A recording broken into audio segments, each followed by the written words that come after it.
There's a moment right before you turn the key where nothing has happened yet. The engine is cold, the road is empty, and for just a second, you have a choice. You could drive something sensible, something that gets you there quietly, efficiently, without anyone noticing. But you don't. You reach for the key anyway. And that choice, that small, deliberate choice, tells you more about yourself than almost anything else in your life. We tend to think of cars as tools, rational purchases, miles per gallon, safety ratings, cargo space, resale value, but the human brain has never actually worked that way. We are not rational creatures who occasionally feel things. We are emotional creatures who occasionally think rationally. And nowhere is that more visible than in the cars we choose to own, maintain, and take personally when someone says something bad about them. The Ford Mustang has been on American roads since 1964, 60 years. Think about what that means.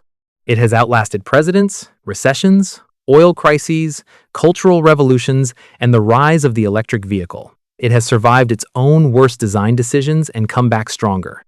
That kind of longevity does not happen by accident, and it does not happen because of horsepower numbers alone. It happens because something about this machine reaches into a specific part of the human psyche and refuses to let go. To understand why, you have to go back to the beginning. Not just the car, but the moment in history that made the car possible. April 1964. The United States is in the middle of a transformation that most people living through it could barely articulate. The post-war generation had built stability houses, careers, families, security, but their children wanted something else entirely. They wanted movement, speed, personal expression. The counterculture had not yet fully arrived, but its energy was already building beneath the surface. Young Americans were beginning to ask a question that every generation eventually asks: who am I outside of what I was handed?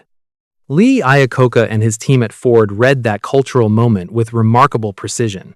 They built a car that cost under $2,500, looked like it cost twice that, and could be customized to fit almost any personality. It was not the fastest car on the road.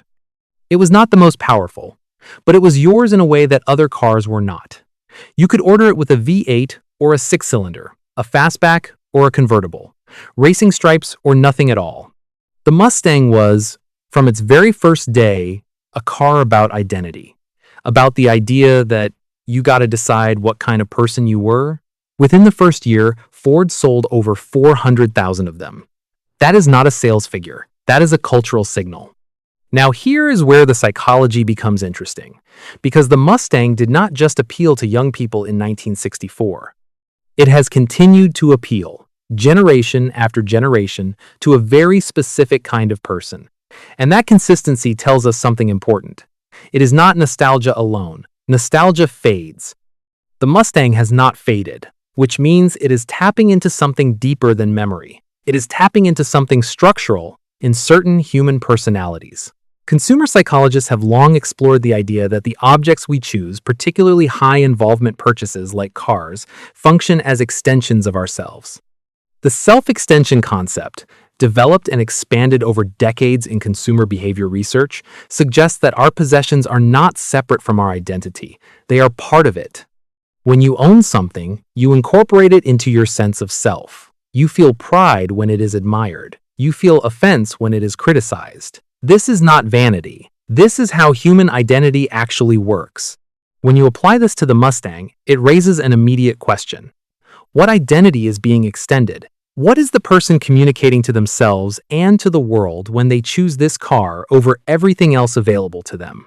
The answer is not simple, but it is coherent.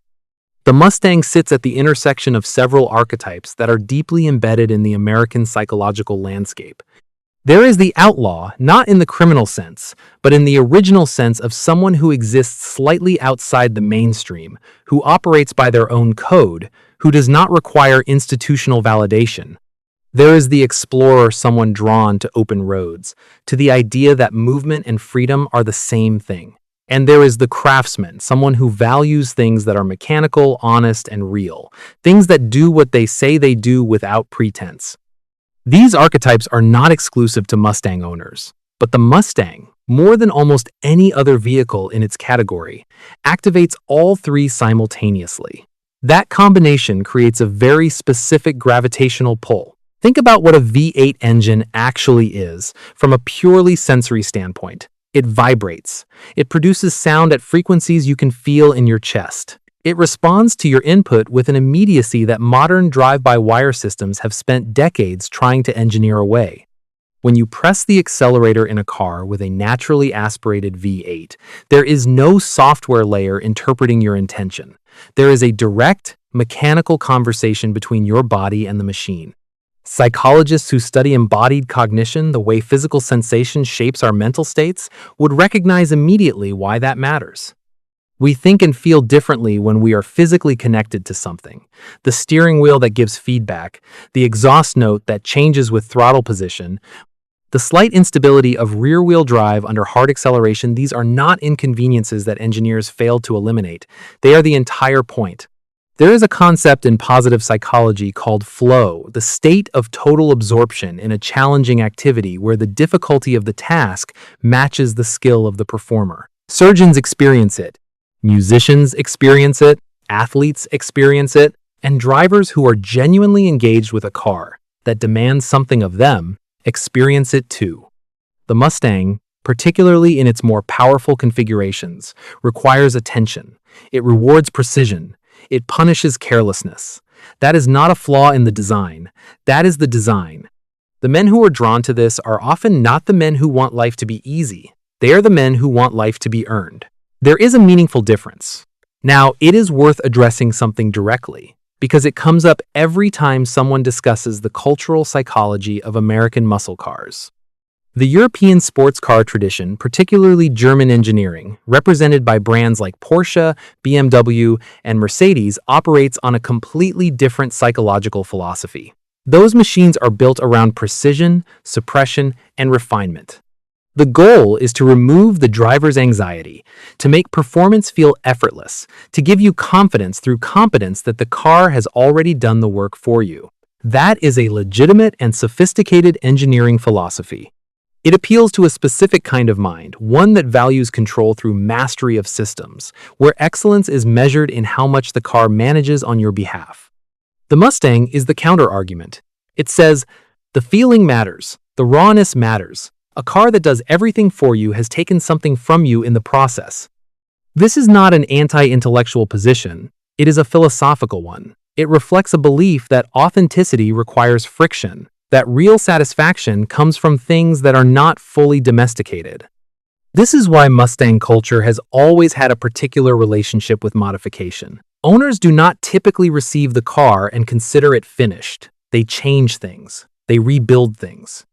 They learn the mechanical language of the car well enough to have a conversation with it. The engine bay of a well-maintained, owner-modified Mustang is not just a collection of components. It is a record of decisions, a physical autobiography of someone who spent time and money making something more specifically their own. That behavior, that impulse to customize and personalize, reflects something that psychologists who study agency and autonomy would recognize immediately. When we modify something, we are asserting that we understand it, that we are not passive in our relationship to it, that we are participants, not just consumers. There is also something worth examining in the generational transmission of Mustang ownership. Fathers who own Mustangs often have sons who own Mustangs. Not always, but often enough that it is a recognizable pattern. This is not simply brand loyalty in the corporate marketing sense. It is something more meaningful. The car becomes a shared object of identity, a point of connection between generations. The father who teaches his son about cars, who stands beside him in the driveway explaining what a carburetor does or why the suspension geometry matters, he is not just teaching mechanics. He is transmitting a set of values, hands-on knowledge, self-reliance, respect for things that were built to last. That intergenerational dimension gives the Mustang a quality that is unusual among consumer products. It carries memory, not just the personal memory of the individual owner, but a kind of cultural memory that stretches back 60 years. When a man in his 40s restores a 1969 fastback, he is not simply completing a project. He is participating in something larger than himself. He is placing himself in a lineage. That is a psychologically powerful act, particularly in a culture that often struggles to provide men with meaningful rituals of continuity. And then there is freedom, which sounds simple but is not. Freedom is not just an absence of restriction. Psychologically, genuine freedom requires the capacity to act. It requires agency, the felt sense that your choices matter, that the world responds to you, that you are not simply being carried along by forces beyond your control. This is one of the reasons that real driving, on an open road, in a car that responds to you can feel like relief in a way that very little else does. The modern world is full of systems that make decisions on your behalf, algorithms that predict what you want, environments designed to guide your behavior without your awareness, bureaucracies that require your compliance but not your input. In that context, a car that puts you in direct command of 500 horsepower is not just transportation, it is a corrective experience. It is a reminder that you are capable, that you are in control of at least this. The Mustang has always understood this, even before anyone articulated it in those terms. The early advertising did not sell horsepower, it sold the open road. It sold the feeling of leaving something behind and moving towards something that was entirely your own. That messaging has remained remarkably consistent across 6 decades because the underlying psychological need has remained consistent. The specific anxieties of 1964 are not the same as the specific anxieties of 2024, but the desire for agency, authenticity, and self-determined identity is perennial. There is nothing accidental about who keeps coming back to this car. It is not random demographic overlap. It is a specific resonance between a machine's character and a certain kind of human character.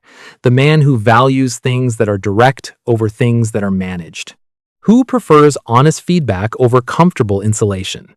Who believes that earning something matters, and that convenience extracted from a process can sometimes extract the meaning from it too? He is not driving the Mustang to compete with anyone. He is not trying to make a statement about wealth or status in the conventional sense. He is not performing for an audience, at least not primarily. What he is doing is something more interior than that. He is maintaining a relationship with a version of himself that the rest of his life does not always accommodate. The version that wants to feel the road. That wants to hear the engine. That wants to be present in the physical world in a way that requires skill and attention and gives something back in return. There are easier ways to get from one place to another. There are cheaper cars, more efficient cars, more rational choices by almost any measurable standard. He knows this. He chose the Mustang anyway. Because at the end of every carefully organized argument for practicality, there is still that moment before you turn the key, the engine cold, the road empty. The question not of where you are going, but of who you are when you get there. They don't drive a Mustang to disappear into the background. They drive it to feel something real.